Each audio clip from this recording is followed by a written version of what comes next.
তোমরা সবাই কেমন আছো? আশা করি খুব ভালো আছো। দেখো আমার ভাইকে বাজারে গেছিল, বাজার থেকে মোরলা মাছ নিয়ে এসছে। এই দেখো, তা আমার ভাই বললো মোরলা মাছের ঝাল খাবে।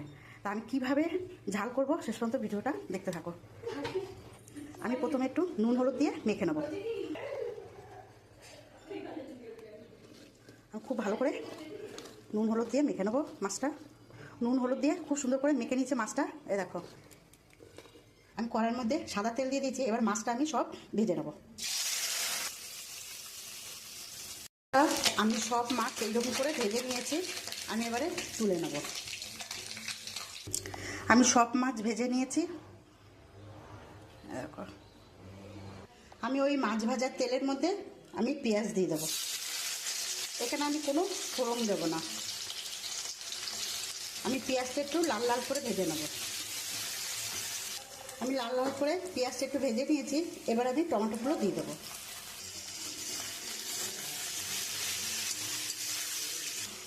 আমি এখানে জিরের গুঁড়ো, লঙ্কার গুঁড়ো, হলুদের গুঁড়ো আর নুন আমি দিয়ে দেবো।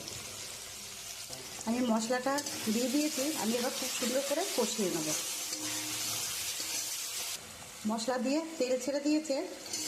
আমি আরেকটুখানি কষিয়ে নেব।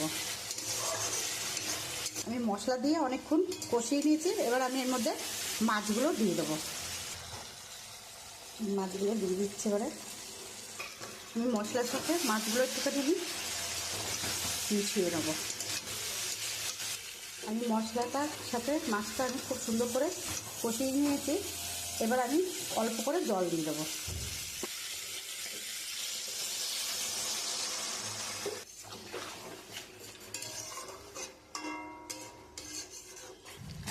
এবং মাছের ঝালটা আমার হয়েই এসছে। এবার আমি নামিয়ে দেবো। দেখো বন্ধুরা, আমার মোরলা মাছের ঝাল হয়ে গেছে। আমার যদি এই রান্নাটা তোমাদের ভালো লাগে তা একটা লাইক, কমেন্ট, শেয়ার করে দিও। আর প্রথম থেকে শেষ অবধি ভিডিওটা দেখো, অনুরোধ রইল। ধন্যবাদ।